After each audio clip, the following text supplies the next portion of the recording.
At pinagpalang umaga po sa buhay po ng bawat isa. Sige po, palakpakan po natin ang ating mahal na Panginoon. Napakahina po, palakpakan po natin na malakas ang ating mahal na Panginoon. Sige po, inaanyayahan ko po ang buhay ng bawat isa na tayo po ay tumayo sa presensya po ng ating mahal na Panginoon. Na sa araw pong ito, tayo muna po ay magpipray para sa ating mahal na Panginoon. Sige po, inaanyayahan ko po ang buhay ng bawat isa. Naitaas po natin ang ating dalawang kamay. Patuloy niya ipikit ang ating mga mata. Damin po natin ang presensya ng Diyos sa lugarin po ito. Yes. O makapangyarihang Diyos, na kung ikaw nga ang Diyos nagpahingas sa araw ng linggo po ito. Kaya ibig rin po namin makapagpahinga sa presensya. Dahil alam po namin sa araw pong ito, tulad ng sinabi, lahat ng pagpapala ay binuhos mo na sa lugarin po ito at sa araw po ito. Kaya ito po kami, Panginoon, patuloy na lumalapit po sa iyo, nagpapakababa. Na pangunahan mo po ang gawain po ito. Wala po kaming ibig at nais kundi parangalan. Maramdaman ang dakila mong pag-ibig at iparamdam namin sa iyong pagmamahal din po namin sa iyo. Kaya marami pong salamat, Panginoon, dahil ikaw ang tapat na Diyos. Na sinabi mo na saan man may dalawa o tatlo magkatipon para sa iyong pangalan, ay naroon ka. Hindi ka lamang tatayo sa aming kalagitnaan, hindi mo lang kami pagmamasdan. Kundi kikilos ka, gumagawa ka. Kaya marami pong salamat dahil ikaw ang tapat na Diyos na gumagawa nga sa lugarin po. Kaya simula kalagitnaan hanggang sa pagtatapos ng gawain po. Selyuhan mo po ang gawain po. Patuloy mong ibukas na malawak ang aming mga puso't isip. Kaya sa umaga po, mula sa Victorious Miracle Jesus Ministry, tanggapin mo ang mataas na papulit pasasalamat sa pangalan ni Jesus. Everybody say, Amen.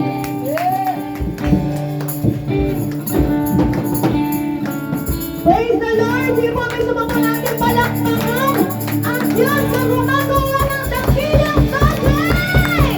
Hallelujah! Sige nga po na, ituloy nyo na! Hallelujah! Nandala po ba ang bawat isa ng puri sa Riyadh? Yes! Sige mo tayo ng puri!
Dahil sa kabutihan ko, sa kabutihan ng taglay ni Diyos, patuloy po kami bahala. Salamat sa iyo, Risa. Sa katakilaan mo, sa katapatan ng tunay. O kapatid Diyos, maraming salamat po, Diyos. Lagi po kami magtatapat sa iyo. Lamang ito ang tapat ng Diyos na hindi nagbabago sa amin kahit kailan. Jesus, napakapag-imulihan ko sa amin Diyos. Paghari ang mo Diyos sa mga awit na ito.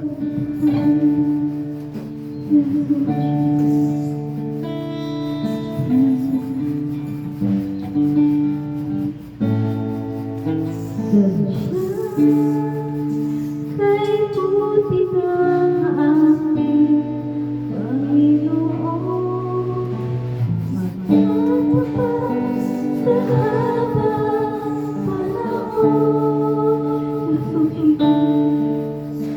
Mahigit sa kabila ng aking pagkukulang, hinaya niya'y patuloy ang dapat sa Diyos kay buti. Kay buti na ating Panginoon, magtatapos sa habang panahon. Mahigit sa kabila ng ating pagkukulang, hinaya niya'y patuloy na daan, patuloy ng pagkulang.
Ikaw ang unang tila sa mundo.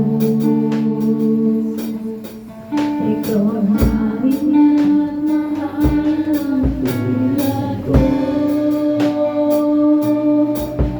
Ginawa mong lahat, pag-ibig mo ay tapat at walang kapulo.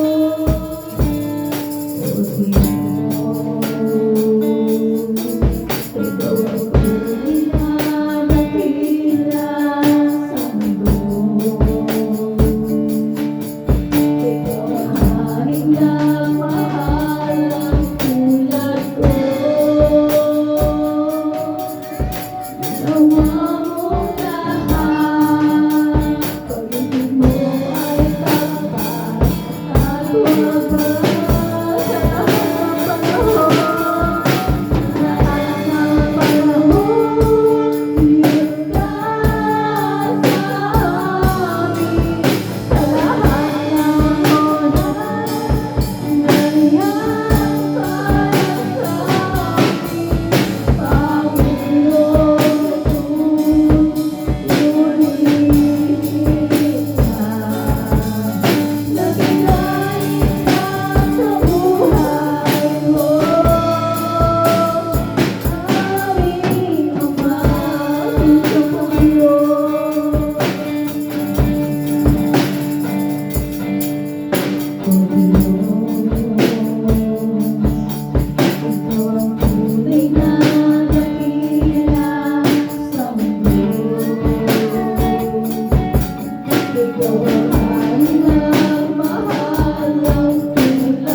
Maraming salamat sa inyo. Hindi po ako ako'y nakapagpapalala. Thank you, Jesus. Thank you, Jesus. Sa ibang namin po yung pinakamataas sa pagdating sa pangalan ng Diyos. Sabi ng Amen.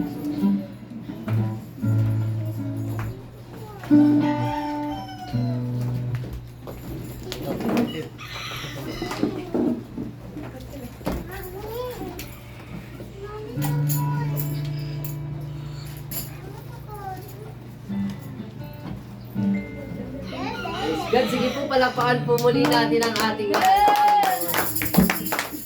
napakaila po, palakpakan muli natin ang ating mahal na Panginoon.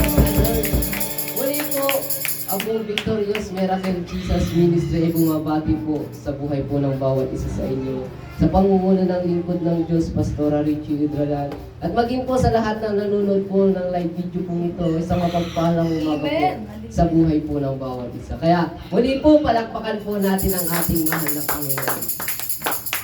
Na darako po tayo sa susunod na gawain po ng Diyos na tayo po muli ay magbibigay sa gawain po ng ating mahal na Panginoon. Na alam ko po na marami na po tayong exhortation na napakinggan mula po sa pagbibigay. Kaya minsan pa po makapakinig pa din po tayo. Huwag po natin pagsawaan po yung salita po ng ating mahal na Panginoon. Ito po yung nakasulat po sa aklat ng Mateo, chapter 13.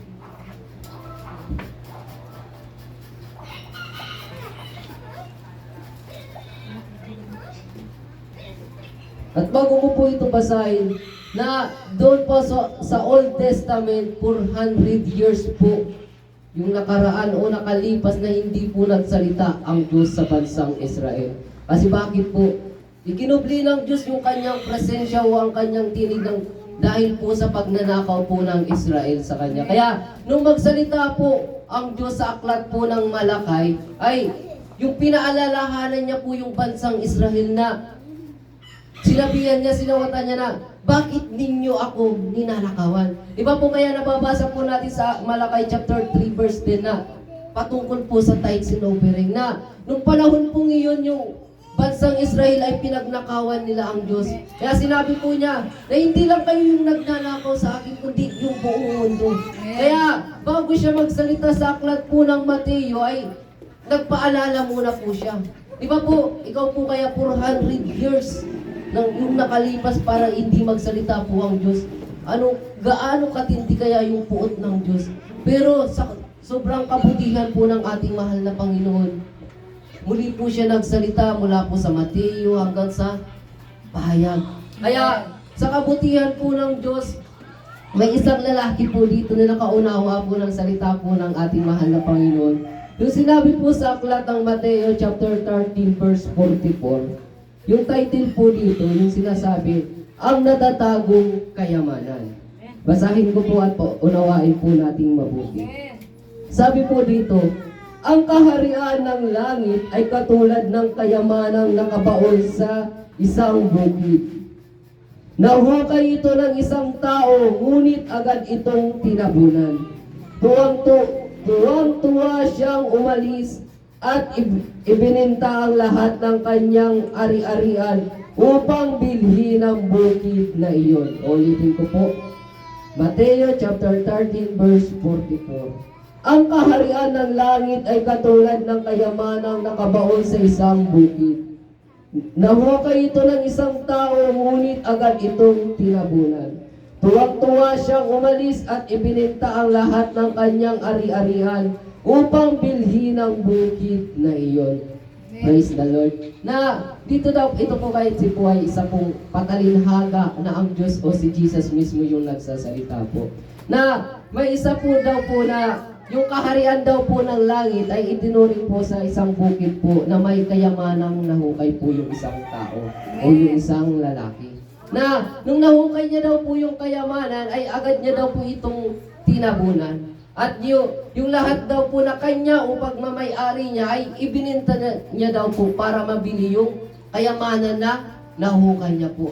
Ganun po yung salita po ng Diyos na nagsabi po na hindi nahinayang yung lalaki na kung ano yung mayroon siya. Makuha niya lang yung mas higit na kayamanan na natagpuan niya, unang hukay niya.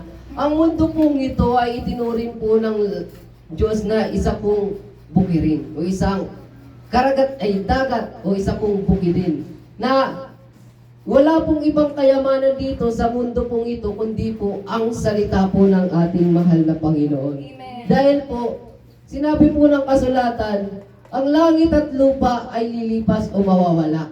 Ngunit mananatili po ang salita po ng ating mahal na Panginoon.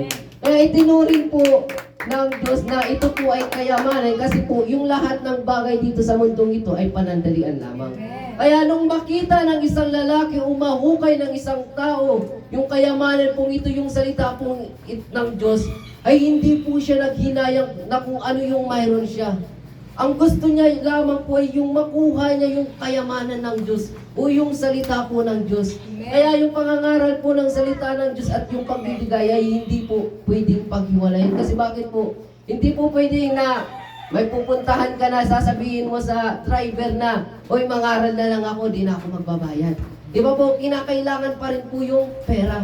Libre po yung pangangaral ng salita po ng Diyos, pero kailangan pong bayaran yung pamasahe ng nagpapahayag ng lingkod po ng Diyos. Ako nga po na sa ano po, na kapag nangangaral po tayo ng salita po ng Diyos na hindi po importante dito yung may love gift ka o wala, may matanggap ka o wala, patuloy pa rin po yung pangangaral po ng salita po ng Diyos. Pag may matatanggap po tayong love gift, wala po akong ibang iniisip kundi yung pag-finance po sa gawain po ng Diyos. Kasi bakit? Yung pira naman pong matatanggap po namin, hindi naman po talaga ito sa amin, kundi sa ating mahal na Panginoon. Minsan po, kahit pag may natanggap po ako, hindi ko iniisip kung ilan yung itatides ko. Kasi kilala ko ang Diyos na pinaglilingkuran ko eh. Kasi po yung Malakay chapter 3 verse 10, kaya po yung sinabi ng Diyos, kasi yung bansang Israel magnanakaw. Kaya gusto ng Diyos na subukin na dalhin yung buong buo. Ikaw naman na alam mo naman na kilala mo ang Diyos, subok mo na ang Diyos. Lilimitahan mo pa po ba ang Diyos na alam mo naman makapangyarihan ng Diyos. Nakatanggap ako ng 1,000. Ay, 100 lang niya naman yung tithes ko, yun na lang yun. Hindi po, kapag kilala mo ang Diyos, hindi mo siya lilimitahan. Hindi mo iisipin kung ilan lang talaga yung tithes mo yung para sa Kanya. Dahil nakilala mo ang Diyos, naunawaan mo na makapangyarihan ng Diyos, kaya ka nakapagtrabaho dahil ang Diyos yung unang nagbigay sa'yo. Amen. Kasi kung wala kang lakas, paano ka magtrabaho? Di ba po? Dahil kahit gaano ka kagaling magtrabaho kapag binawian ka ng Diyos ng buhay, hindi ka na muli makakapagtrabaho pa. Kapag binawi ng Diyos yung lakas mo, di ba po kapag nakaratay ka na, wala ka ng ibang inihingi, kundi kalakasan, magpanumbalik yung lakas mo. Kasi di ka na makapagtrabaho kapag nakaratay ka na. Kaya yung isang lalaki pong mayaman ay naunawaan niya na walang halaga yung mga bagay na mayroon siya o yung kayamanan na mayroon siya kung hindi ito magagamit sa gawain po ng Diyos. Kaya ibininta niya, hindi ko po kayo inuutosan na kung anong mayroon po kayo ibinta niyo. Kung ano po yung pangungusap ng Diyos sa inyo po. Ibininta niya yung lahat ng pagmamay-ari niya, makuha niya lamang po yung mas higit na kayamanan. Naunawaan niya yung salita po ng Diyos ay higit na mas mahalaga. Katulad nga po ng sinabi ko, dahil yung langit at lupa ay mapaparang o mawawala at yung salita po ng Diyos yung mananatili. Na sa mundong ito, anuman yung mayroon po tayo, mabuti po na minamahal po natin yung trabaho natin, yung mga gamit natin. Mas higit na mas mabuti na mas mahalin po natin yung salita po ng Diyos. Amen. Dahil sa sinabi sa John 1:1, nang pasimula pa'y naroon ng salita. Kapag mahal mo yung Diyos, di mo siya lilimitahan. Kapag mahal mo ang Diyos, hindi ka magsasawa na magbigay sa Kanya, Amen. pangaral yung salita niya. Amen. Hindi po madali pong mangaral po ng salita po ng Diyos. Lalo na kapag hindi po nananahin sa iyo yung God the Holy Spirit. Kasi kahit gaano ka katapang, try mo magsalita sa labas. Mangaral sa Diyos, patungkol kay Jesus. Di mo alam, di mo kilala kung sino yung mga tao. Minsan nga po, ang lalaki ng katawan, mga tatuan pa. Yung parang iniisip mo, parang hindi ito makikinig eh. Yung parang nalilimitahan mo ang Diyos, pero kapag nagsalita ka na, yung inaakala mong hindi makikinig kasi ang lalaking katawan, mga tatuan pa sila pa po pala yung minsan malalambot yung puso. Kaya minsan nakakatakot po talagang mangaral ng salita po ng Diyos pero wala po tayong magagawa kundi sumunod po sa ating mahal na Panginoon. Na kung yung mga tao nga po, yung mga lingkod po ng Diyos sumusunod, alam niyo po ba unang binigay ng mga lingkod ng Diyos yung oras nila? Pangalawa yung kalusugan nila. Kasi bakit po? Nananalangin, nag-aayuno. Kasi bakit po? Hindi man gaano kalaki yung maibigay po namin na pera para sa gawain po ng Diyos. Pero sinisigurado po namin na itong katawan pong ito na kung kinakailangan mag-ayuno, mag-aayuno po. Pag may perang natanggap, ibibigay po agad sa gawain po ng Diyos. Ako po, hindi ko na iniisip na hintayin pa yung linggo para makapag-tithes, makapag-uring. Pero kapag may natanggap na po, agad-agad pong ibinibigay sa ating mahal na Panginoon. Di ko iisipin kung ilan yung ibibigay dahil ang Diyos mismo yung magpapaunawa. Kapag sinabi ng Diyos na iubos, di iubos po natin. Kasi bakit po? Ang Diyos yung magpuprovide. Kaya minsan nga po, hindi na nga po ang bumibili ng sarili kong gamit Kasi bakit? May nagbibigay na lang. Kaya nakapakabalan na hindi ko na kailangan bumili pa. Kasi may nagbibigay na. Kaya, hindi ko po sinabi na bigyan yun. Pero thank you. Ngayon po, sabi po dito may isang tao na nakasumpong po ng kayamanan at ibininta niya po yung lahat ng pagmamay-ari niya. Para lang makuha niya yung masigit na kayamanan. At napakahalaga po ng salita po ng Diyos. Sa mundo pong ito, talagang malapit na po yung pagdating ng ating mahal na Panginoon. Kaya, wag po natin limitahan ng Diyos na pagtuunan po natin ng kayamanan o magdala po tayo ng kayamanan sa langit sa pamamagitan po ng pagbibigay niyo po. Kasi bakit po hindi man kayo makasama sa pag-evangelism, pagpapahayag ng salita ng Diyos, pag-mission ng mga pastor, pastora na yan, kasama pa rin po kayo sa pagliligtas. Kasi noon po sa aklat po ng Acts, yung mga tao po doon, yung mga tao na naglilingkod po sa Diyos, ginawa po nilang missionary money yung mga pera po nila. Kaya kayo po, gawin po natin missionary money yung pera po natin. Na yung pera nyo po yung mag-aabot ng maraming kaluluwa. Na bagamat ibang tao po, yung nagpapahayag ng salita po ng Diyos, yung tawag po doon partnership kasi ikaw yung nagbigay, sila yung nagsalita. Di ba po sa company, kinakailangan yung partnership. Kapag walang partnership, minsan baka tagilid yung kampanya. Sa paglilingkod po sa Diyos, hindi pwede na walang unity, walang partnership. Kasi bakit po tatagilid yung church? Kaya minsan maraming manguusig sa church. Alin po ba yung mas maingay, yung patay o yung buhay? Di ba po yung buhay? Kaya po minsan nauusig yung church kasi buhay. Pero kapag walang mamusig, patay, hindi talaga yan magsasalita, tahimik yan. Kaya nga po lagi, minsan nauusig po, kahit sa iba't ibang chapter, kahit mag-pray ka nga, may nagbabato dyan. Kasi bakit nag-pray? Hindi para sa pansarili, kundi para sa kaligtasan nila. Dahil kung wala pong mag-pray, mag-aayon sa kanila, sino pa po yung mag-pray? Hindi na nga nila magawang manalangin. Hindi na nila kayang mag-ayuno. Kaya yung mga lingkod na po ng Diyos, yung inuutusan po ng Diyos, uulitin ko po, napakahalaga po ng salita po ng Diyos. Kaya, kung may kakayahan po tayo na magbigay sa ating mahal na Panginoon, ibigin na po natin, gawin na po natin yung pinaka-the best po para sa ating mahal na Panginoon. Kasi bakit po? Tayo naman yung tatanggap nito sa langit pagdating po natin sa langit. Yung kayamanan dito natin sa lupa, maiiwan po yan. Dahil sabi po sa aklat ng Korinto na, di ba po, sa isang isap mata, babalik ang ating mahal na Panginoon. Gaano kabilis yung kumurap ka lang. Di ba po, napakabilis po, wala nga siguro sa 1 seconds yung pagkurap po natin. Ganun po kabilis yung pagdating ng Panginoon. Kaya yung kayamanan mo kapag dumating yung Panginoon, papasok ka sa langit at may iwan yung kayamanan mo. Kaya, imbis na magtanim po tayo ng kayamanan sa langit, ay ibigay na po natin yung kaya po natin ibigay sa ating mahal na Panginoon. Huwag natin lilimitahan ng Diyos sa ating mga buhay. Dahil sa isang mata, iiwan natin ang lahat ng bagay sa mundo ito. Kaya yun po, tayo po ay magbigay ng may kagalakan sa ating mahal na Panginoon.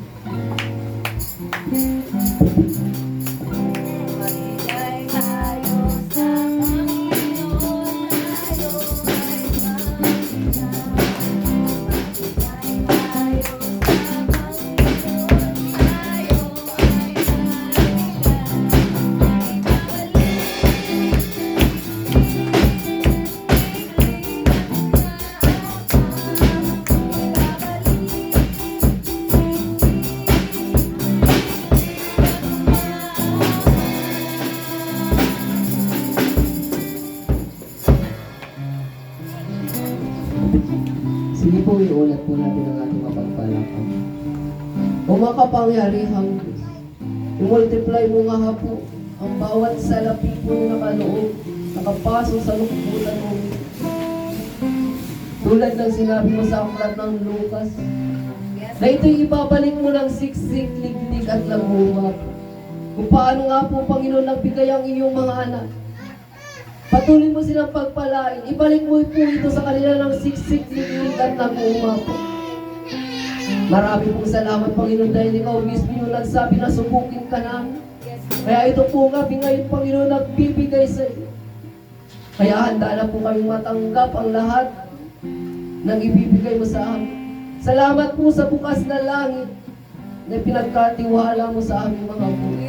Kaya sa mga oras po ito, ibinabalik po namin sa iyo ang mata sa pagbulit pagluwalhati sa pangalan ni Jesus.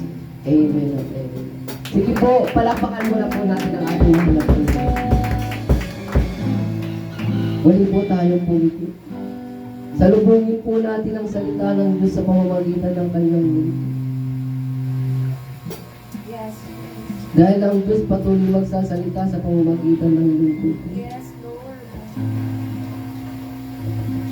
Kaya minsan hindi natin naririnig ang tinig ng Diyos, kaya siya gumagamit ng mga tao para mapakinggan po natin ang layunin. Yung ibig at nais niya. Kaya Ama, narito po kami. Patuloy na nagpapakababa. Nananalangin na ibig at nais po namin maunawaan ang mga salita mo. Ibig po namin maunawaan at malaman ang kalooban mo sa aming mga buhay. Kaya patuloy mo po kaming bigyan ng pangunaw. Ang kaisipan mo ay maging kaisipan po namin. Ang puso mo ay maging puso po namin. Yes. Salamat po dahil binuksan mo na po ito. Yes, Lord. Kaya inaanyayahan ko po ang lingkod ng Diyos sa buhay ni Pastora Catherine P. Estrella. Yes.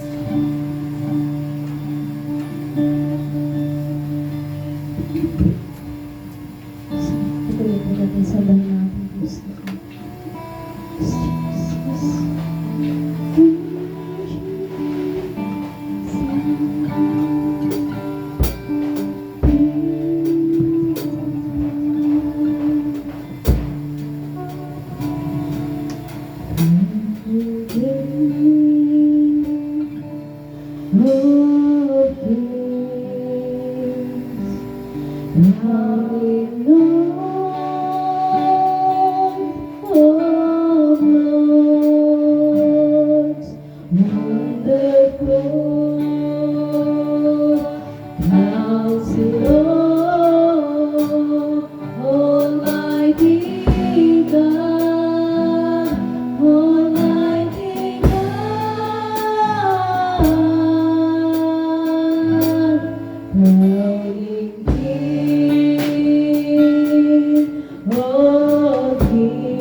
Walang ibang tagapagligtas kundi ikaw lang. Walang ibang tagapagsalita kundi ikaw lang. Walang ibang kayamanan at buhay kundi ikaw lang. Na patuloy namin inaasahan ang pinaglilingkuran sa mga oras at araw na ito. Father God, salamat sa isang malaking pribilehiyo na kami mapaanyayaan mo sa isang malaking pagtitipon at gawain sa araw na ito. Ito'y tinakda mo. Ito'y pinangyayari mo dahil kagustuhan mo. Kaya Father God, sa lahat ng mga narito, hayaan mo na masalukot matanggap namin ang lubusan at ganap ang mga salita mo. Ito'y may itanim sa pinakamatabang bahagi ng aming mga puso. Mamunga at mahayag ang aming pagbabago sa pamagitan ng mga salitang itong aming mapapakita. Father God, ang iyong lingkod ay mababa at maitaas ka.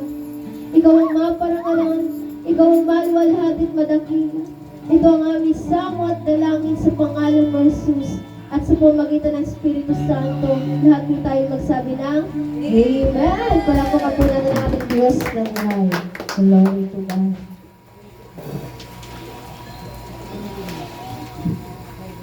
Sige po na lang tayo makaupo sa banal na presensya po ng ating Diyos ng buhay. Minsan pa po palakpakan po muna natin ang ating mahal na Panginoon sa umaga na po. Glory to God.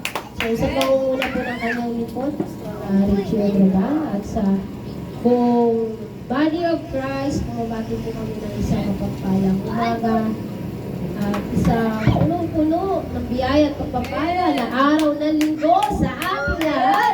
Glory to God. At sa pong kagalakan na mapaanyayahan po muli tayo na dumako po rito pa maghatid po sa inyo ng magandang balita. So, handa na po ba tayo? Kung handa na po tayo, ihanda rin po natin ang ating puso, isipan, ating mga sarili. Na mainam po natin mapakinggan po ang salita ng Diyos dahil sabi nga po na ang kapahayagan po ng Diyos sa pamagitan ng ating pakikinig ay magbubunga ng pananampalataya at kung tayo magkaroon ng pananampalataya, may bunga ng pagbabago at pag-asa. Kaya, ang tema po natin ngayon ay nagsasabi po na ang pinakamahalaga o importante ngayon ay ang kaligtasan. Ulitin ko po, ang pinaka-importante ngayon ay kaligtasan. Alam ko po na marami po tayong binibigyan din ng halaga. Bilang isang tao, marami tayong binibigyan ng panahon at importansya. Katulad na lamang halimbawa po ng trabaho. Binibigyan natin siya ng importansya dahil dito sa mundo, siya po yung kagamitan o kasangkapan po ng Diyos upang magkaroon din tayo ng pinansyal, biyaya at pagpapala. Kaya, binibigyan din natin siya ng oras, panahon, o kaya yung mga business natin, pag-aaral, trabaho, o ano pa mang bagay na tinatangkilik natin sa mundong ito. Ngunit, sabi nga po ng Diyos na hindi naman po masama. Nabigyan natin ng importansya yung pangarap natin, yung trabaho natin, yung anak, yung asawa, yung pamilya, yung pag-aaral, o yung nasa paligid natin. Hindi po siya masama. Nagiging masama lamang ito pag doon na po natin ginugol yung buong buhay natin. Buong buhay mo, buong panahon mo, iginugol mo na lang sa anak mo, sa asawa mo, sa karelasyon mo, sa trabaho mo, sa paghahanap ng future mo. Pag naubos na yung oras mo, yung panahon mo, yung tumanda ka na ng tumanda ka katrabaho, tumanda ka na lang sa pagmamahal, pag-aasikaso sa anak, sa asawa mo, sa business mo, tumanda ka na lang na naubos yung panahon at oras mo sa mga walang kabuluhang bagay na binibigyan natin ng importansya. Pero sabi po ng salita po ng Diyos, sa panahon natin ngayon, na pinakamalapit ng dumating ang Diyos, ang bigyan natin ng importansya at halaga ay ang kaligtasan ng kaisa-isa nating kaluluwa. Bakit po? Ang araw madami. Maraming araw na lilipas, panahon na daraan, gabi na dadaan. Pero ang buhay natin, ang kaligtasan natin ay iisa lang na kailangan bigyan natin ng halaga. Kasi bakit po? Hindi naman masamang magtrabaho, kaya nga kailangan magtrabaho para ma-provide natin yung ministry ng Lord, yung gawain ng Lord. May palaganap natin yung gospel, katulad ng ginagawa ng mga taga-Macedonia. Inutusan sila ng mga apostol na magkawang gawa kayo. Ibigay ninyo yung lahat ng kayamanan nyo, mga ari-arian nyo, ibenta nyo sila at ilagay nyo sa templo ng Diyos, sa gawain ng Diyos para marami pang maligtas na kaluluwa. Tingnan nyo po, si Apostle Pablo, dumating din po yung panahon na para hindi siya maging pabigat sa iglesia, nagtatrabaho siya. Naging tagagawa po siya ng tent. Tingnan niyo po. So nagtatrabaho siya, hindi dahil sa binibigyan niya ng importansya yung trabaho, dahil binibigyan niya ng importansya yung gawain ng Diyos. Walang masama sa pagtatrabaho, basta kasama lagi ang Diyos sa sweldo mo. Sa oras mo, sa panahon mo, nasa trabaho ka, nagliligtas ka at the same time. Walang masama sa pag-aaral. Masaya mag-aral, lalo na pagkasama mo ang Diyos at nagliligtas ka sa paaralan. Kung ako nga, nakakilala sa Diyos na nag-aaral, napakalaking pribilehiyo yun. Ay di lahat ng estudyante sa campus gagawin nating born again. Gagawin nating Jesus followers. Tingnan niyo po, kung pinahintulutan ng Lord na maglilingkod ako na nagtatrabaho, hindi ko iiwanan yung trabaho ko, mas maganda rin. Bakit? Pwede ako makapagligtas sa pamamagitan ng mga sweldo, ng mga sahod ko. At the same time, pwede akong magligtas ng nangangaral sa katrabaho ko. Sabihin ko lang na mahal ka ni Jesus. Tingnan niyo kung nagliligtas ka na ng kaluluwa. Hindi mo naman kailangan turuan sila ng napakahabang verses. Sabihin mo lang sa kanila na mahalaga ka sa Diyos. Importante ka sa Diyos. Gusto ka iligtas ng Diyos, pagalingin, palayain, palakasin, patibayin, patatagin, payapain ng Diyos. Amen. Ganun lang na sitwasyon na pagtuturo mo ng salita niya, nagliligtas ka na ng kaluluwa. Kaya sa mga oras na ito, sabi po ng Diyos, ang pinaka-importante at mahalaga ay kaligtasan mo. Kaligtasan ng katabi mo. Kaligtasan ng nakakasama mo, ng pamilya mo, ng nasa trabaho mo, ng mga nasa paaralan, mga classmate mo, sa lahat ng nakakasalamuha mo. Ang kaligtasan nila ay mahalaga, hindi bukas, hindi sa susunod, kundi ngayon na. Kasi bakit po, baka mamaya sa susunod, wala na. Amen. Kaya sinabi po ni Apostle Pablo sa Pilipos chapter 2 verse 12. Sabi po sa tekstong ito na work out our salvations. Sabi po rito, mga ulirang anak ng Diyos. Kaya nga, mga minamahal, tulad ng inyong buong pusong pagsunod nung ako'y kasama pa ninyo, lalo kayong maging masunurin ngayong ako'y malayo sa inyo. Pag sumikapan ninyong maging ganap ang inyong kaligtasan ng may lubusang paggalang at pag-ibig sa Diyos. Tingnan niyo po, pag sumikapan ninyong maging ganap, ibig sabihin, andito pa lang tayo sa stage o level na pinagsusumikapan natin na maging ganap at sakdal yung kaligtasan po natin. Kasi ang pinaka-ending o katapusan ng kaganapan po, ng paglilingkod po natin ay pagwala na tayo sa mundong ito. Ibig sabihin, doon na tayo hahatulan ng Diyos. Kung nagsumikap ba tayo o naging pabaya ba tayo? Alam niyo po ba mga minamahal ko, mga iniibig ko, ang kaligtasan, walang pinipili yan. Bata, matanda, mayaman, may sakit, malusog, malakas, maraming pera, maraming kayamanan, walang pinipili ang kaligtasan. At gayon din ang kamatayan, wala rin pinipili yan. Amen. Si Satan, lahat pipiliin yan na maging tagasunod niya. Pero hindi lahat ng tao pinipili si Jesus para maging tagasunod ni Jesus. Ngunit tayong mga taga-Angono chapter, tinuturuan po tayo ng Lord na buksan yung kaisipan natin, yung pag-unawa natin, at maunawaan natin ano ba yung pinakamahalaga sa atin habang nandito tayo. Habang nananatili sa mundong ito. Kailangan bigyan mo ng importansyang buksan yung isip mo, yung puso mo, yung pag-unawa mo. Kasi maliban na lamang na bukas yan, hindi mo mauunawaan ang kahalagahan ng kaligtasan mo. Maglalaro't magliliwaliw ka pa rin sa mundong ito. Amen. Alam niyo po ba, hindi biro ang pagiging Kristiyano. Si Satanas nga, hindi tayo biniro nung niloko. Tingnan niyo po, hindi siya nagbiro na bigyan tayo ng sakit at karamdaman. Hindi siya nagbiro na saktan tayo, paiyakin, paluhain. Hindi siya nagbibiro na gawin tayong makasalanan at maging alipin ng kasalanan. Si Satanas, tingnan niyo po yung naging buhay natin. Dati, mapalad na lamang kung Kristiyano kang totoo mula pagkabata hanggang sa kasalukuyan. Na naging totoo sa harapan ng Diyos. Kasi marami po na Kristiyano na nang isinilang dahil sa mga magulang, pero hindi Kristiyano yung pamumuhay.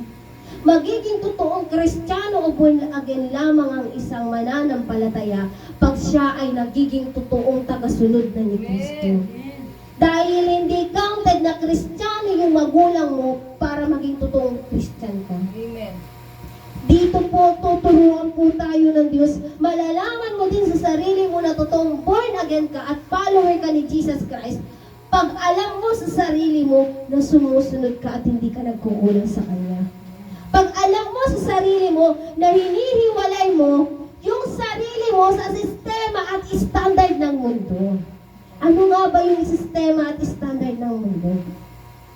Ang sistema at standard ng mundo ay pagkakaroon ng kaabalahan makamundo. Ibig sabihin, wala silang ibang pagkakaabalahan kundi magpayaman, kumita ng pera, at sabi nga rito na yung lahat ng kinita ay lustayin, gamitin sa mga walang kabuluhang bagay. Alam niyo po ba mga minamahal kong mga iniibig ko, dito po sa sistema po ng Diyos, tuturuan kang maging maligaya sa piling at presensya niya. Tuturuan kang tumayo, tumindig ng pagiging totoong tao, maka-Diyos, may banal na pagkatakot sa Kanya. Tuturuan Kanya maging mapagbigay, mapagmahal. Tuturuan Kanya sumunod ng totoo. Tuturuan Kanya maging tapat. Tuturuan Kanya maging pagpatawad. Magkaroon ng self-control, ng kapayapaan, ng kapanatagan. Tuturuan ka ng Diyos na maging maayos sa paningin niya at sa paningin ng nakakasama mo at sa loob ng iglesia. Kasi bakit po? Napakahalaga po na maunawaan po natin na minsan lang tayo mabubuhay sa mundong ito, kaya pahalagahan na natin. Amen. Gawin natin kagalakan yung buhay natin sa harapan ng Diyos, hindi kalungkutan. Gawin natin tayo yung maging sanhi ng ngiti ng Diyos. Amen. Hindi kalungkutan. Alam niyo po ba, di ba sa isang magulang, pag nakikita niyo po yung anak niya sumusunod, nakikita niyo yung anak niya na mabait, na napaka-humble, alam ko po na kayong mga magulang matutuwa kayo. Wala kayong ibang mababanggit sa mga labi niyo, kundi papuri. Ang bait-bait naman ng anak ko. Ang sweet-sweet naman ng anak ko. Ang tatahimik naman ng anak ko. Tingnan niyo po, lahat maganda yung lalabas sa mga labi ng isang magulang. Ganun din po sa Diyos. Kompleto pa. Hindi niya lang sasabihin na ang sweet mo, ang bait mo. Kundi siya mismo ipaparamdam din yung pinaparamdam mo sa Kanya. Kaya tayo tinuturuan dito na pag-ibayuhin natin ang ating kaligtasan. Pag sinabi po kasi natin kaligtasan, kasama po yung attitude natin. Kasama yung karakter natin. Kailangan maligtas. Kailangan yung isipan mo maligtas. Sabi sa Colossus 3 na magkaroon tayo ng kaisipang makalangit. Kasi bakit po? Kailangan maligtas yung isipan natin, magkaroon ng makalangit na kaisipan na walang ibang laman, kundi kung paano mo mabibigyan ng kaluguran ng Diyos, paano mo mapapasaya ang Diyos, paano mo mapapaligaya ang Diyos, paano mo mapapangiti ang Diyos, at paano ka magiging kagamitan at kasangkapan para sa ministeryo ng Diyos. Yun yung magiging mindset ng isang Kristiyano na walang ibang standard at walang ibang nilalakaran o walang ibang sinusundan kundi yung standard po ng Diyos.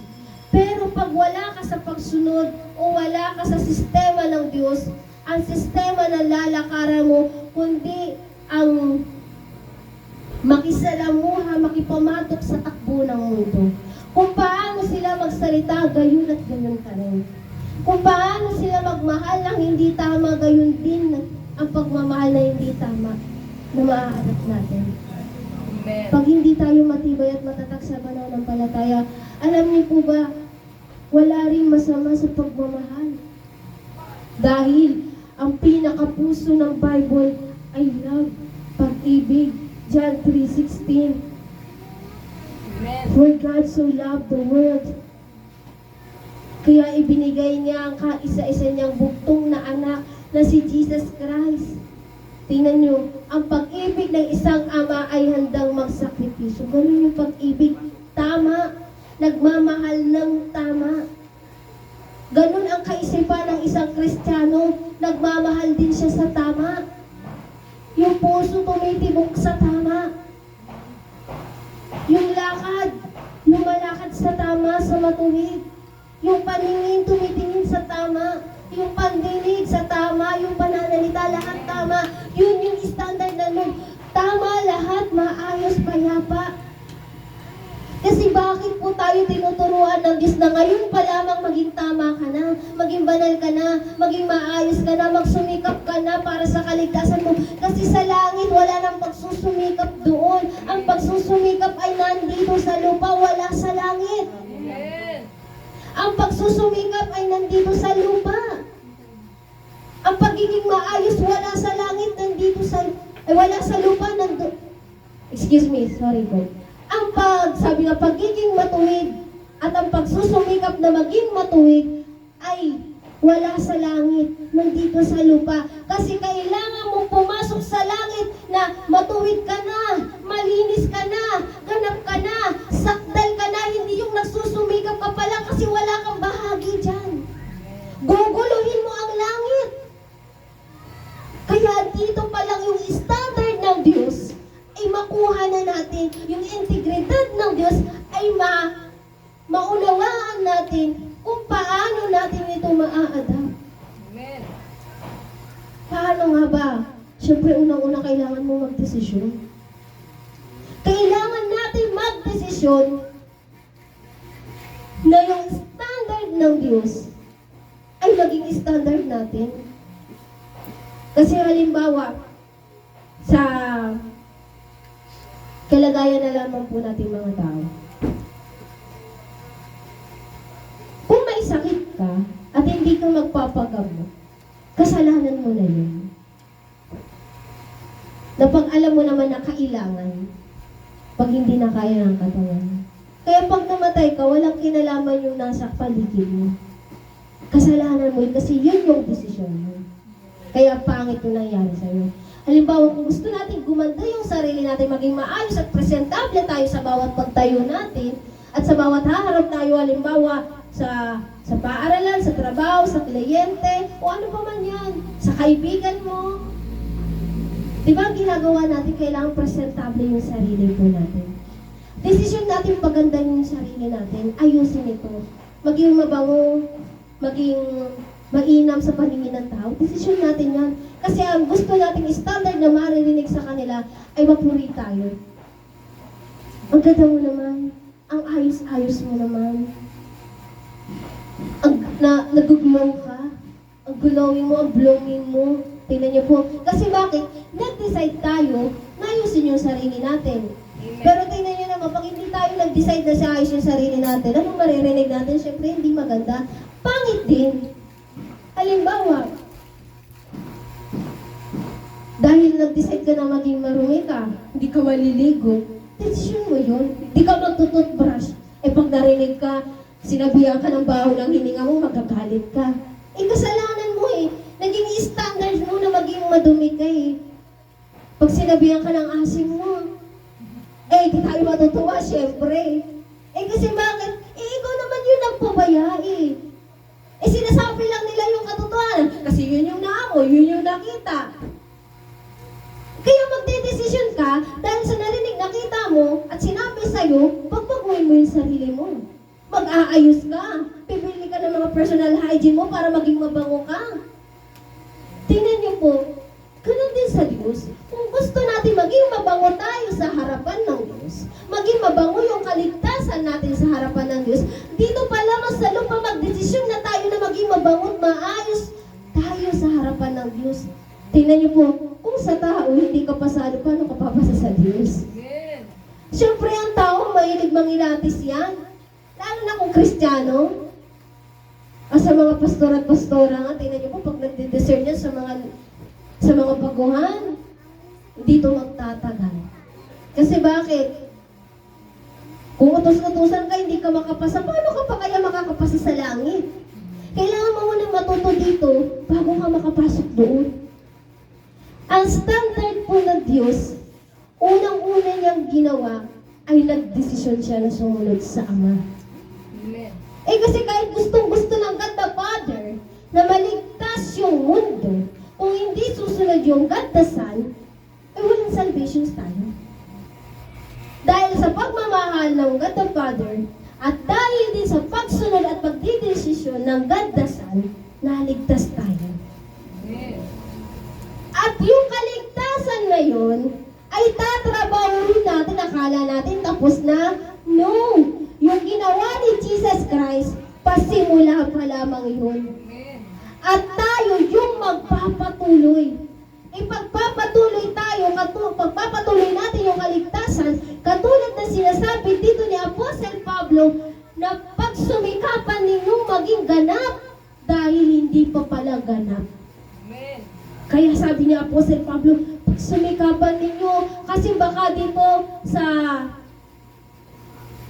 mga taga-Pilipos, marami pa rin nakikikompromise, marami pa rin napapalit-palit ng desisyon, maglilingkod ako sa Diyos, susunod ako sa Diyos, mamahalin ko ang Diyos, magiging katulad na ako ng Diyos, magiging humble na ako, magiging mapagbigay na ako, magtatapat na ako, hindi na ako magmamahal sa hindi ko kapwa mananampalataya, lalo na kung lalayo lang naman ako sa Diyos, hindi na ako gagawa katulad ng gawain ng mundo, hindi na ako susunod katulad ng pagsunod sa mundong ito. Ihiwalay dapat natin yung sarili natin kasi yung standard ng Diyos malinis, banal, sakdal at kailangan dito pa lamang ay mapag-aralan natin, hindi lamang mapag-aralan kundi maipamuhay na natin at maging buhay na natin para sa araw man na lumipas o mawala tayo sa mundong ito, pasok ka sa langit.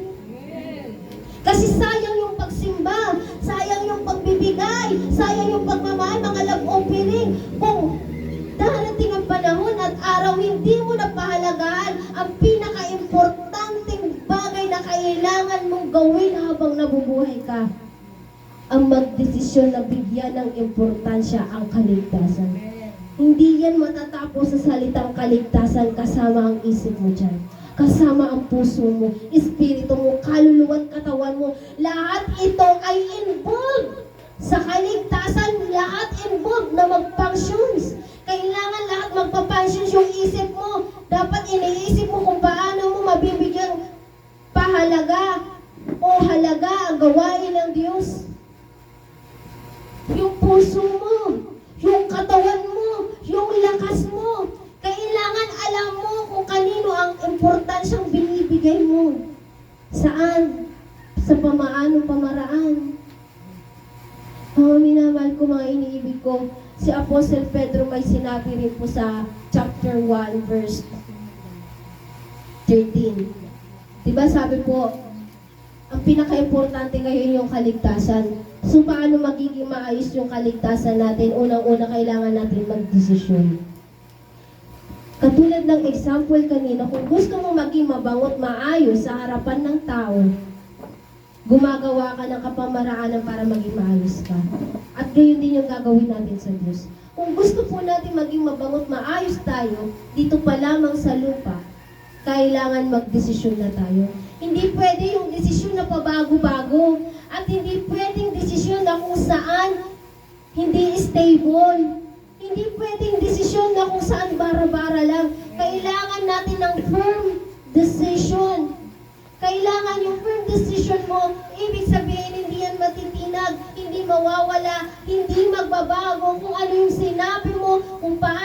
magdesisyon, yun at yun ang gagawin mo hanggang sa pagbabalik ni Jesus. Amen. Kaya nga sinabi po rito ni Apostle Pedro sa chapter 1, verse 13, na paanyaya sa banal na pamumuhay. Diba sinabi ni Apostle Pablo na pagsumikapan natin na maging ganap ang ating kaligtasan. Yung tema natin, bigyan natin ito ng importansya.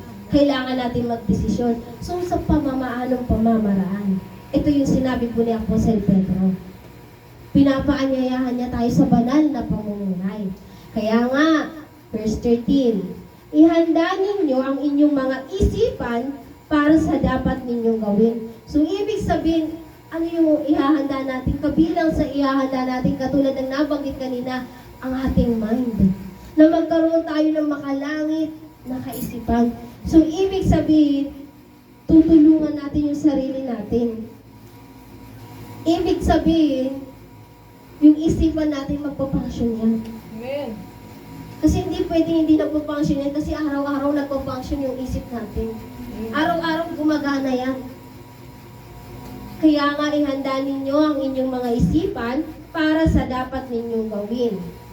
Maging mahinahon kayo at lubos na umasa sa pagpapalang tatamuhin ninyo kapag nahayag na si Kristo. Ibig sabihin, merong gantimpala at merong tatamuhin ang isang mananampalataya kapag siya ay namuhay ayon sa kaisipan ni Kristo, ayon sa kabanalang katulad ni Kristo, ayon sa mahinahon na pamumuhay katulad ni Kristo. Sabi rito, umasa kayo na may pagpapalang tatamuhin kayo kapag nahayag na si Kristo. Tingnan niyo po, merong biyaya at pagpapala pala tayong matatanggap pag naging maayos tayo dito pa lamang sa lupa. Kasi itong tinuturuan ni Apostle Pedro ay hindi yung mga nasa langit, buhay, humihinga, tao. Amen. Mga mananampalataya at hindi mananampalataya ang tinuturuan ni Apostle Pedro. Hindi mga anghel, hindi mga diablo ang tinuturuan niya. Walang sa langit kundi yung mga nasa ibabaw ng lupa. Tao ang pinapangaralan niya at sinasabihan na kailangan yung ihanda ang inyong isipan para sa dapat ninyong gawin. Na kailangan maging mahinahon ang inyong pamumuhay. Na kailangan na maging mapayapa ang ating pamumuhay dahil may gantimpala tayong tatamuhin. At sabi po rito, bilang masunuring mga anak, huwag kayong umayon sa masamang pagnanasa tulad ng ginagawa ninyo noong kayo'y wala pang tunay na pagkaunawa. Amen. So sabi po rito, kung inaari natin sa ating mga sarili na tayo'y masunurin, sabi po ni Apostle Pedro, huwag kayong umayon sa masamang pagnanasa ng mundo. Ano ba yung meron sa mundo? Pakikiapid, pangangalunya, pagnanakaw, pagkagalit, pagkapuot, pagkasuklam, hindi pagpapatawad, inggit, galit, puot, suklam, selos, maling pagmamahal. Tingnan niyo po, maling pagbibigay. Ano ba yung pagnanasa ng mundo, pagnanakaw, pagpatay, kawalan ng pag-ibig, kawalan ng paggalang, kawalan ng pagrespeto, kawalan ng oras, panahon sa Diyos, at kawalan ng panahon sa pagdalo sa gawain ng Diyos. Yun ang pagnanasa ng mundo, magpakasaya. Ang pagnanasa ng mundo, itali yung sarili at magpakaligaya sa masasayang takbo ng mundo. Yun ang pagnanasa ng laman. Na kapag may pera ka, kakainin mo yung pinakamasarap hanggang sa maubos. Amen. Na kapag may pera ka, lahat na lang ng gusto mong puntahan, pupuntahan mo. Ang lahat na lamang ng gusto mong inumin, iinumin mo. Tingnan niyo po, sinabi naman po sa mga ngaral na walang masama na maging maligaya tayo sa ating mga pinaghirapan. Ang masama kung puro sarili na lang natin ang ating iniisip. At hindi na napaparangalan ng Diyos. Kaya nga sabi ni Apostle Pedro na huwag tayong sumang-ayon sa masamang pagnanasa tulad ng ginagawa natin ngayon. Alam niyo po ba, kailangan po natin magdesisyon, tulungan ang ating mga sarili at magdesisyon ang ating isipan na sumunod sa perpektong kalooban ng Diyos, at ang perpektong kalooban po ng Diyos ay iwanan natin yung takbo ng mundo. Andito tayo sa fallen world. Ibig sabihin, andito tayo sa kingdom na kung saan na hindi pinag-aharian ng totoong Diyos. Pero nandito man tayo sa hindi totoong mundo, pero dahil tayo iniligtas at dahil tayo ay tinubos ni Jesus Christ, tingnan niyo po yung buhay po natin. Isineseparate tayo ng Diyos. Sabi nga po ng Diyos sa kanyang salita sa gospel na para kayong mga tupa na kung saan nasa kagubatan na isinugo sa may mabangis na hayop. Tingnan niyo po, ito pong mundong ito ay parang isang kagubatan na isinugo tayong mga tupa ng Diyos para makipagsapalaran. Hindi makipagsapalaran para yumaman, maging tanyag. Kahit na maging kilala ka pa sa buong mundo, na kahit yumaman ikaw ng pinaka-milyonaryo, trilyonaryo, at kahit ikaw pa ang pinakasikat na artista, ikaw pa yung pinakakilala, useless po yan. Hindi niyan mabibili ang kaligtasan. Hindi niyan mabibili ang kapayapaan. Hindi niyan mabibili ang pagiging living like Jesus. Kaya sabi rito, ang pagnanasa ng mundo ay kailangan po nating hiwalayan. Hindi lang hiwalayan, kundi lubayan. Oo, nandito tayo sa mundo, pero maging katulad tayo ng mga apostol ni Kristo. Nandito sila sa mundo noong mga panahon nila, pero hinihiwalay nila ang kanilang mga sarili sa pamamagitan ng pagsunod sa Diyos. Kung yung tao sumusunod sa standard nila, kailangan na tayong mga tao na sinamahan ni Kristo ay nandito man sa mundo, ngunit sumusunod tayo sa perpektong kalooban po ng Diyos. Amen. Kailangan po nating maunawaan na ang lahat ng pagnanasa na sinasabi ni Apostle Pedro ay walang bahagi sa kaharian. Amen.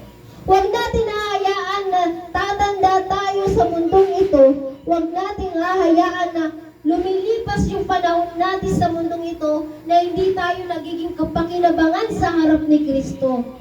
Kailangan walang ibang makikinabang sa iyo, sa akin, sa ating lahat, kundi si Jesus. Hindi ang dyablo, hindi ang mundo, hindi pwede na ang dyablo, ang mga kampon niya sa impyerno, ang makikinabang sa isip mo, sa pera mo, sa pinansyal mo, sa lakas mo, sa puso mo, sa kaluluwa, sa espiritu mo. Hindi ang dyablo, hindi ang tao, hindi ang demonyo, dapat si Jesus.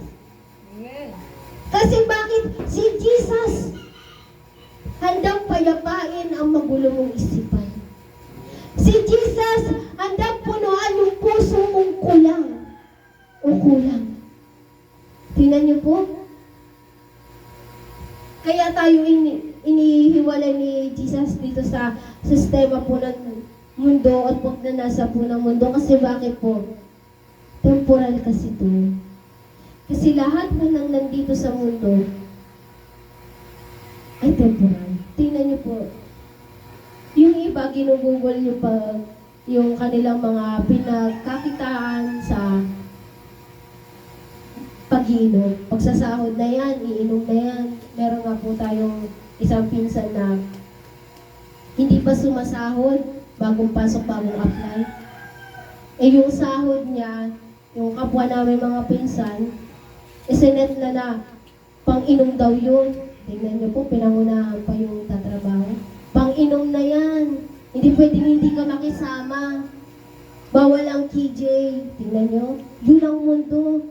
Na tuwing may sahod ka, ang gusto kumain, ang gusto mag-inom.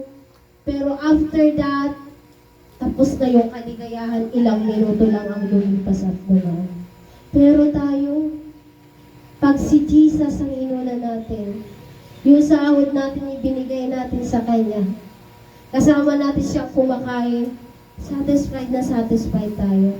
At dahil kasama mo siya, ibabalik niya yun. Eh dito pag ginugol natin yung pera natin sa mundo, hindi niya na ibabalik yan eh. Ang gagawin natin, magtatrabaho ulit tayo, magpapakahirap ulit tayo, magsusumikap ulit tayo para kumita ng pera. Pero pag nagtrabaho ka at kasama si Jesus doon sa trabaho mo, doon sa sahod mo, ibabalik niya, hindi niya lang ibabalik, dudoblehin niya pa, hindi niya lang dudoblehin, ipopromote ka pa, hindi ka lang ipopromote, poproteksyonan ka pa. Ganun ang standard ng Diyos pag sumusunod ka sa Kanya. Kaya kailangan makinig ka. Hindi yung makinig ka lang, unawain mo yung napapakinggan mo. Hindi lang unawain, kundi ipamuhay mo. Hindi lang ipamuhay, kundi maging buhay mo, maging buhay ko't buhay nating lahat. Kasi bakit po? Kailangan natin pagsumikapan dahil kabilang ito sa kaganapan ng ating kaligtasan. At kailangan dito ang desisyon mo. Hindi naman pwede na magdedesisyon ka na, Lord, magiging maayos ako kasi bakit? Matanda ka na. Limitado na yung lakas mo. Hindi ka na makakapagtrabaho ng maayos. May sakit ka na. Na-aksidente ka na. Hindi pwedeng ganun ang desisyon natin, magiging firm. Pag nasa situation na tayo na kung saan mabigat na, kung saan nasa sitwasyon na tayo na wala ng pag-asa, dapat ngayon pa lang na malakas ka pa. Ngayon pa lang na may kakayanan ka pa. Ngayon pa lang na malinaw pang makapag-isip yung isipan mo. Ngayon pa na malakas pa yung pintig ng puso mo.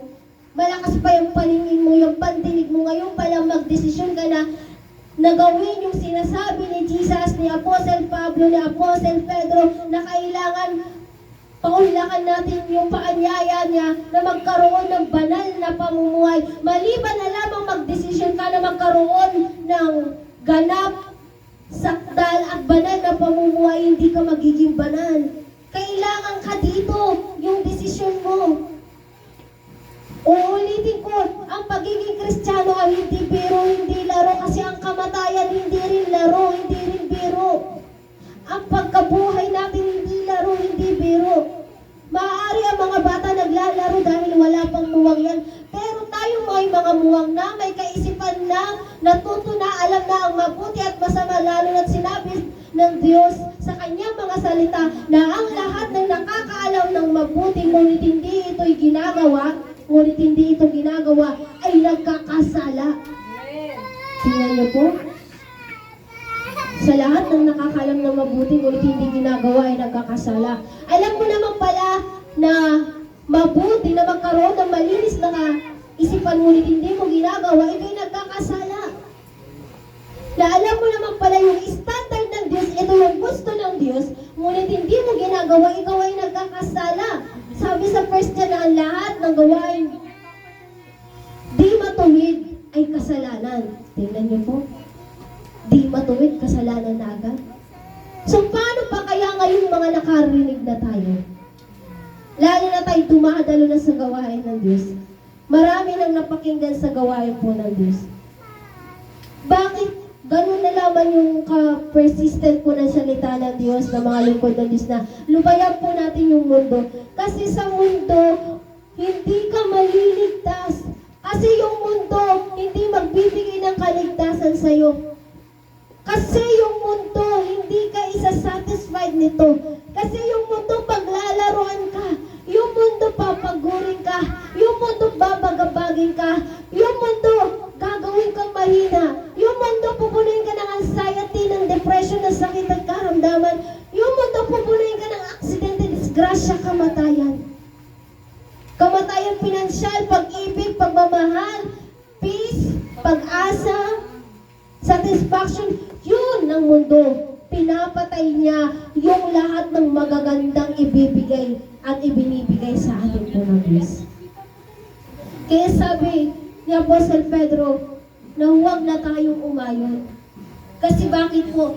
Disaster ang mundo. At kung ayaw mo maging disaster ang buhay mo habang nandito ka, magdesisyon ka na maging maayos ka sa harapan ng Diyos sa pamagitan na isang maganda na desisyon ang sumunod tayo kay Kristo. Yun yung pinakamainam at matalinong Kristiyano. Nagde-decide na sumunod kay Kristo. Hindi lang na sinasabi na sumunod ka kay Kristo, kundi maging kagaya ni Jesus. Si Jesus na mapagpatawad, maabagin. Si Jesus na nagpapakumbaba. Si Jesus na may self-control. Si Jesus na nagbibigay. Si Jesus na nagpapasaya, nagpapaligaya. Si Jesus na solusyon sa problema. Si Jesus na solusyon sa panghihina mo. Si Jesus na magpapangiti sa malungkot mo. Mga labi. Tingnan niyo po. Kasi ang mundo, bakit gusto tayong ilayo dito sa mundo? Kasi ang dyablo, pahihirapan ka muna bago mo maabot ang pangarap mo. Pero pag si Kristo, kasama mong nangarap, hindi pa man natutupad, tinutupad niya na. Pero pag ang dyablo, mangarap ka dito, pahihirapan ka muna. Papagurin mo na yung isip mo, yung puso mo, yung katawan mo, lahat na pinagod. Pero pag kay Jesus, payapa kang maaabot yung pangarap mo. Kasi bakit? Inuna mo siya eh. So, ibig sabihin, nakahanda na yung katuparan ng pangarap mo. Kasi sinabi sa awit 37 verse 4, delight yourself to the Lord and He will give the desire of your heart. Tingnan niyo po, ganun ang Diyos. Hindi mo naman kailangan maghirap mangarap. Pangarapin mo yung tumutupad sa pangarap. Amen. Tingnan niyo po, di payapa tayong magaan. Amen. Kaya ayaw ng